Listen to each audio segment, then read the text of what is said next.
Right then, today I'm going to go through why I'm taking a little bit of a break, because to be honest, I'm feeling a little bit battered. But what we're going to do before we go into that is get in meal number one of the day. So just currently making the usual, some oats. Whey protein I'm going to use, obviously some whey protein from Protein World. You know what to do, my code PWBRAD 40% off. Along with it, also going to have a banana, a bit of dark chocolate, and about 20 grams of granola just to give it a little bit more texture. Here we go, the standard, the staple, the go-to. I'll pretty much keep this meal in for as long as I can because it provides a lot of energy, keeps me satiated, tastes decent, can't go wrong. Only 100 grams of oats at the minute. There was a stage where I was eating 150 grams of oats, but now my food focus has died down quite a lot. I'm actually quite thankful that I'm not like inhaling 150 grams of oats in about, I don't know, 3.6 seconds or something. So at the moment, this is something to look out for. So if your appetite has taken a little bit of a hit, like mine isn't like really bad, but it's definitely not how it was, that's actually a sign that you need a break or a deload from the gym. Obviously this isn't the only thing, and this might not even be a thing for you, but that's one of like many things which I'll get into a bit later. So anyway, I'm about to go to the gym and start my deload week. Well, within saying that, I actually started it a couple of days ago. So what I've done this time around is taken 2 back-to-back rest days,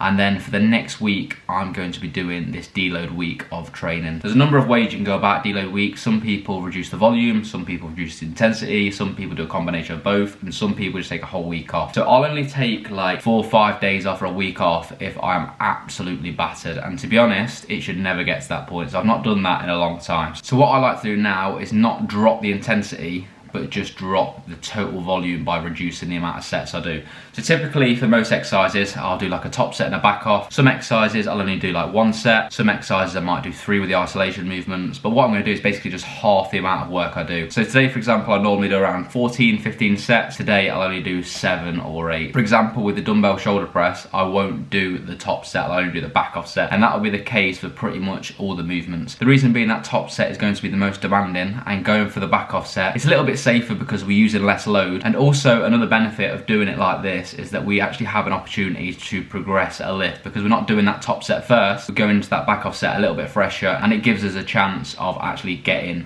a new PB. Like I said, there's loads of ways of doing it. This is just a way I like to do it. So I'm gonna go to the gym now, get a session in, and then I'll speak to you about kind of the signs to look out for when you need a deload. 1 all out set with 37 cents. I'm just going to aim for like double figures plus. Normally I do like 40s or 42s for a top set. So normally 35, 36 is the back off, but because I'm hitting this set fresh, yeah, we'll take 37, see what we can get. So this set was technically a PB because I've never done 10 reps with 37s. I do 40s for a set of 8, so I could definitely have done this, but I've never actually done it. So it felt not great, to be honest, because when I kicked the dumbbells up, I don't know if you can see in the video, but the bench actually slid back a little bit, so I literally lost tightness from the floor upwards, which weren't great. But you know, in saying that's a deload, you know, I've got 10 reps on a weight I've not done 10 reps with. You know, it's not something I'm excited about, but you know, not too bad, I guess. About 18 months since I've done any kind of flat bench pressing, so when I was a bit heavier, I got like pretty decent at it. So start with a plate, get nice and warm. We're only doing 1 set today, so we'll do 2 plates, and then pretty much just take it the whole way there, maybe a rep in reserve, and leave it at that. So we'll see what we can do. So instead of telling you how many reps I got, I'll just let you count, because I'll tell you how many I get in the next clip anyway, so that'll just be a waste of time. What I was going to say is just let me know in the comments what you think I should aim for to bench press this year. So obviously now I'm planning to keep it in for a little while. The most I've ever done is 140 kilos. So yeah, let me know in the comments what you think. 2 more, come on.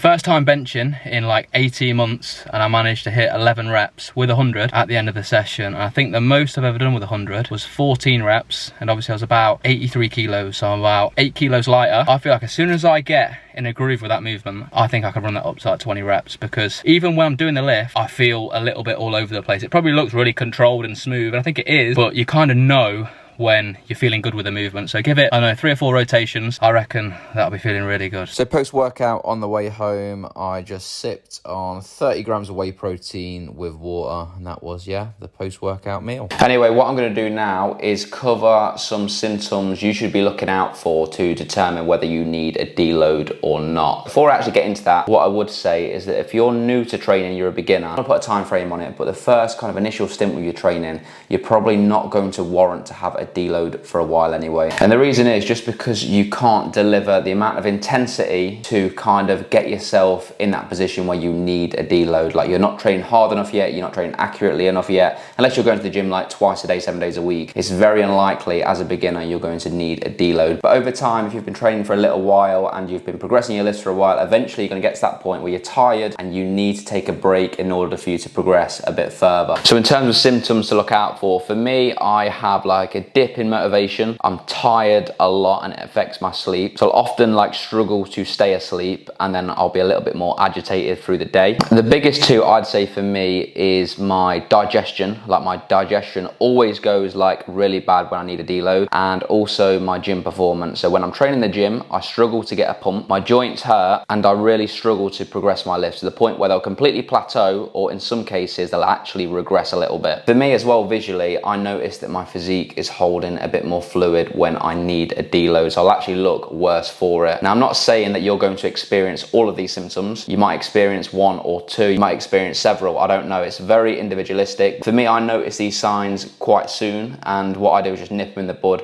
pretty early, so that way I can get back to training at full capacity. Time for technically meal number 3 of the day, and you know I love my chicken and pasta meal, so Em wanted a pasta bake. So I've got 200 grams of chicken, half a tin of pasta bake sauce, 40 grams of half-fat cheese, and 100 grams of pasta. I won't do the macro breakdown for each meal, but on a deload week, I will typically eat around 3,000 calories. Normally, when I'm not deloading, I'll eat 3,500 calories on training day and 3,000 calories on rest day. So for this week, I'm just gonna have 3,000 calories every day. Anyway, the last meal of the day, because I'm saving some calories for some beers later. So what we've got, 2 bagels. These are basically tuna cheese melts with sweet corn and onion in. So yeah, you can probably make out what the ingredients are from that. Macro is obviously pretty good with this, with the tuna and the cheese, probably hitting around like 40-50 grams of protein. I'll check later, but yeah, pretty decent. I'll get this down and I'll catch you in a bit. So after that meal, me and Em then went to a bar, had a couple of drinks, played a bit of bowling, a couple of other games. So yeah, we had a pretty decent time, but on that note, I'm going to end the video there. So I hope you enjoyed this one and it was useful. So please drop it a like if you enjoyed it, subscribe to the channel if you're new, and I'll see you in the next video.